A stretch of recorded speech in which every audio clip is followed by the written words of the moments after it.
Jalan kaki 10 menitan bisa menghemat Rp100.000. Kok bisa?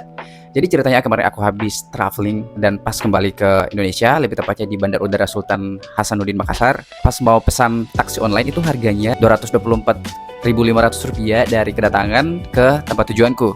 Nah, setelah itu aku cek titik dari setelah toll gate, itu dapatnya harga Rp95.000. Aku cari informasi kira-kira berapa menit untuk bisa jalan kaki dari kedatangan ke titik tersebut.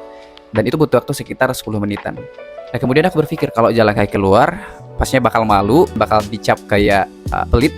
Kemudian yang ketiga, capek juga gitu. Tapi pada akhirnya aku sadar bahwa ini aku barusan traveling, di mana aku jalan kaki bahkan dari pagi sampai malam. Kemudian aku berinisiatif untuk jalan kaki keluar. Pas jalan kaki keluar, itu banyak orang yang singgah menawarkan tumpangan sampai keluar gitu. Dan aku tidak mengambil karena memang aku lagi mau jalan keluar aja gitu. Sambil keluar aku terus berpikir, kenapa ya kalau di Indonesia itu untuk jalan kaki itu kayak dianggap kasihan gitu. Padahal kalau pikir-pikir di Hong Kong, di Singapura itu gaji mereka itu jauh lebih tinggi daripada Indonesia pada umumnya. Tapi kenapa mereka itu untuk jalan kaki itu tidak gengsi gitu? Mungkin karena di Indonesia ini sarana dan prasarana untuk berjalan kaki masih tidak terlalu memadai ya. Makanya mungkin untuk jalan kaki itu masih termindset tidak walkable lah di Indonesia ini gitu. Jadi mungkin kita harus mulai dari diri sendiri sih, memulai untuk menerapkan jalan kaki. Ya mungkin saya nantinya untuk sarana prasarana jalan kaki ini bisa lebih memadai karena masyarakatnya yang menyukai jalan kaki. Dan kayaknya lebih sehat juga sih kalau jalan kaki.